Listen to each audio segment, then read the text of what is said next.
Amén. Buenos días, que Dios les bendiga. Espero que se encuentren bien, que se encuentren bendecidas. Y vamos a continuar con nuestra lección. Estamos hablando este mes, el mes de enero, de la vida de José y cómo tuvo diferentes etapas. En las primeras historias hemos visto cómo fue aborrecido, cómo fue rechazado por sus propios hermanos, su propia familia, y cómo fue su vida de ser una vida donde era el consentido de su papá y era el menor de todos sus hermanos, pero hubo un giro en su vida, hubo un cambio. Todo lo que sus hermanos miraban, cómo lo consentían, pues provocó envidia en ellos y los llevó o los orilló a aborrecerlo al punto de pensar incluso en matarlo. Pero dice la historia que decidieron mejor venderlo. Entonces miramos cómo es que fue llevado a una casa como esclavo y ahí tuvo sus tiempos difíciles también, aunque Dios lo bendijo y Dios siempre estuvo con él, pero había personas que querían hacerle daño. Y estando en la casa de Potifar fue difamado, fue acusado falsamente y esa acusación falsa lo llevó a la prisión. Entonces ahora miramos a un José que se encuentra en la prisión y él pudiera en este momento de su vida pensar o tomar el sentir de creer que pues no, ¿de qué sirve creerle a Dios? ¿De qué sirve vivir para Dios? Y sabes, a veces llegan crisis a nuestra vida donde nos cuestionamos si realmente vale la pena orar. ¿Realmente vale la pena creer en Dios? ¿Realmente valdrá la pena servirle? Y especialmente cuando vienen cosas negativas a nuestra vida, nos cuestionamos y llegamos a pensar que tal vez es toda una pérdida de tiempo. No vale la pena invertir nuestra vida para Dios. Sin embargo, José permaneció firme, mantuvo su pureza, mantuvo su firmeza y miramos cómo es que Dios lo protegió en esa prisión. Pero también miramos cómo Dios le dio al faraón en esta historia, en la tercera historia miramos de Dios sueños. Y Dios usaba a José en el don o como interpretar sueños. Dios le usaba de esa manera. Entonces, dice la historia en el capítulo 40 de Génesis que Faraón tuvo dos sueños. El primero dice que miró 7 vacas gordas y miró 7 vacas flacas. Lo curioso era que las 7 vacas flacas se comían o se tragaban a las vacas gordas. Se las consumían, es decir, se las tragaban. También miró 7 espigas hermosas, espigas de trigo, bien paraditas, muy bonitas, pero también miró 7 espigas feas, delgadas, muertas, pero lo curioso era que estas espigas que estaban feas se comían a las espigas que estaban bonitas, que estaban más fuertes. Entonces esto perturbó al rey porque no fue solo un sueño, sino que fueron 2 sueños los que él tuvo. Y esto lo perturbó, dijo que ellos creían en que sus dioses les hablaban muchas veces a través de sueños. Tenían sueños y querían tener una interpretación. Entonces hoy en día no es diferente, ¿verdad? A veces tenemos un sueño y como que le andamos buscando una interpretación. La realidad es que no todos los sueños tienen una interpretación. Es más, el 99% no tienen una interpretación. La Biblia no dice que que todos sus sueños tenían una interpretación. Nos dice que una vez tuvo un sueño o que tuvo muy rara vez tuvo un sueño y Dios le dio una interpretación de ese sueño de él personal. Pero yo creo que José soñaba muchas veces probablemente. A lo que voy es que Faraón sí tuvo estos sueños y lo perturbaron, pero buscaron quién los pudiera interpretar, quién pudiera descifrar qué quieren decir estos sueños, y no hubo nadie en la tierra que pudieran descifrarlo. Pero el copero del rey, que ya había estado con José en la cárcel, se acordó y le dijo: ¿sabes qué? Cuando yo estuve en prisión, tú nos enviaste al panadero y a mí a la prisión por algún problema que hubo en el reino. Dice, y estando ahí nosotros tuvimos cada quien un sueño. Y José me interpretó el sueño a mí y me dijo que tú me ibas a restablecer en el reino. Yo iba a volver a ser tu copero. Y el panadero también tuvo un sueño donde él miraba en su sueño que había una canasta en su cabeza, pero los pájaros venían y se comían el pan que estaba dentro de esa canasta. Y José le dijo, bueno, tu interpretación es de que vas a salir tal día, pero vas a morir. El faraón va a ordenar tu muerte, tú vas a morir. Entonces, así como José interpretó los sueños de ellos, fue de la misma manera que sucedieron las cosas. Y el copero se recordó. Algunos comentaristas dicen que pasaron aproximadamente 2 años, probablemente, de cuando José interpretó el sueño del copero y se olvidó de José. En vez de ayudarlo, porque por la interpretación que le dio, simplemente se olvidó. Pero ahora viene una crisis sobre el faraón y el copero se recuerda, oye, aquí en tu reino no hay nadie que pueda interpretar tus sueños que tuviste, que te perturban y que tú sientes que tienen un significado. Pero yo quiero que sepas que yo conocí a un joven que se llama José y él sí lo puede interpretar. Entonces dice que mandaron traer a José de la prisión, lo arreglaron porque se iba a presentar ante el rey de Egipto.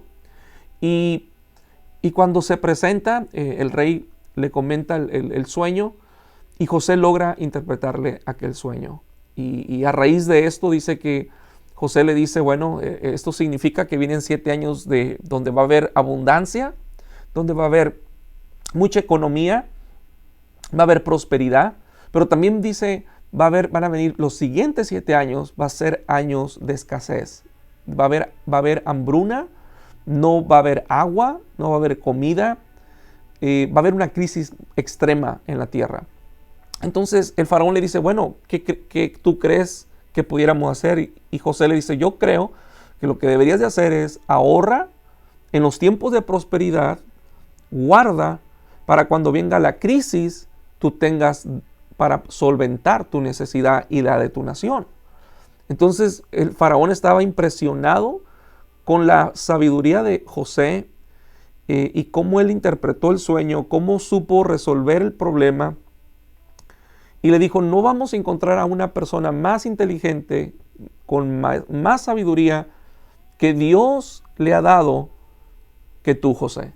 Así que yo te pongo a ti como el administrador de todo mi reino.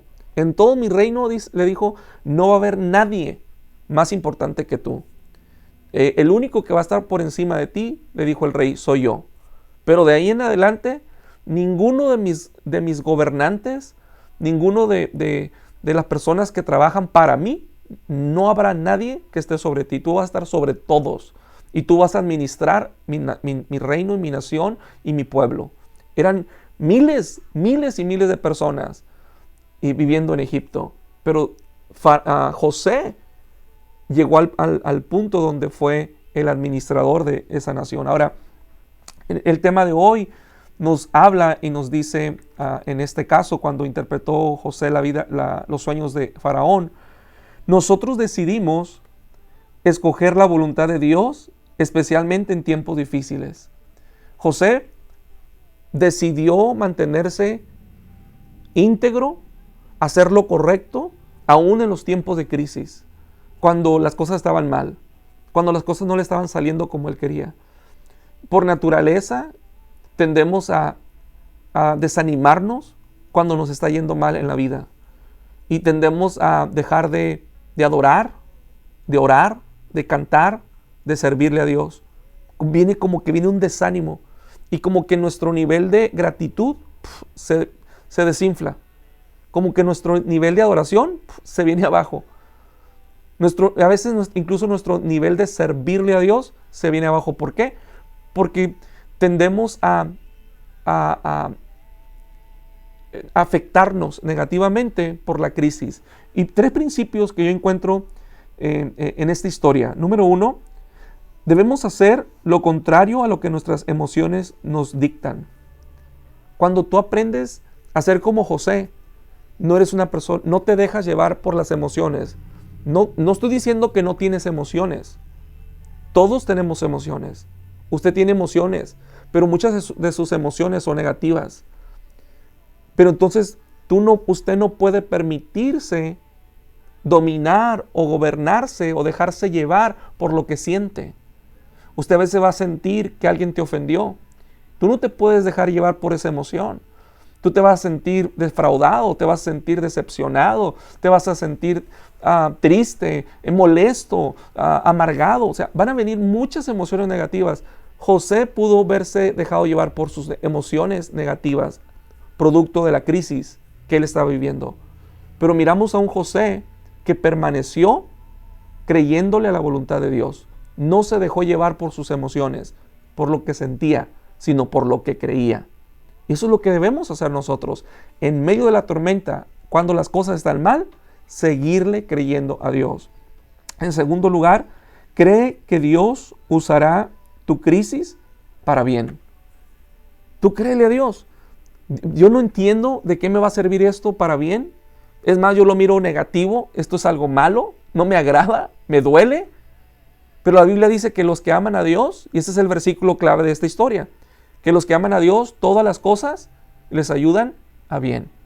Entonces yo debo creerle a Dios que aún esas cosas negativas en mi vida, Dios las puede usar para beneficio mío. Aunque en el presente es un sabor amargo, pero en un futuro Dios me enseña que para algo Dios me permitió tener esa experiencia, enfrentar esa crisis. Y por último, debemos confiar que Dios está por encima de mi dolor. Confía que Dios está por encima de tu dolor. José se pudo amargar, pudo verse decepcionado de Dios, le pudo haber reclamado a Dios y haberle dicho, yo no sé para qué mantuve mi integridad, para qué te creí. Si yo cuando te creí, mira cómo me ha ido, mi vida va de mal en peor. Pero él mantuvo su integridad. Y él que le creyó a Dios que él estaba por encima de su dolor. Es decir, yo estoy en esta posición, pero Dios no está en una prisión. Yo estoy pasando por esclavitud, pero Dios no está esclavo. Y al Dios que yo le creo está por encima de mi crisis, de mi situación.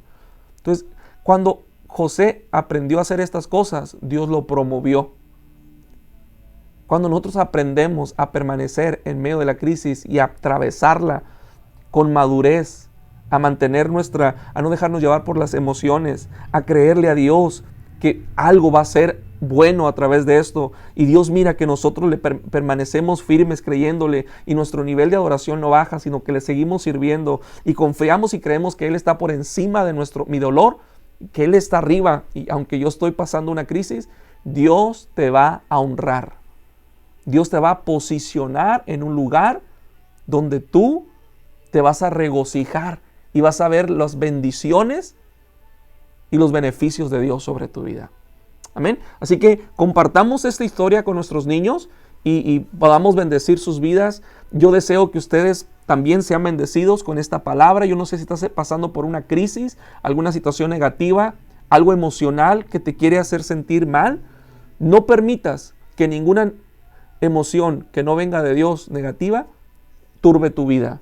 Ponla en las manos del Salvador. Saludos, bendiciones.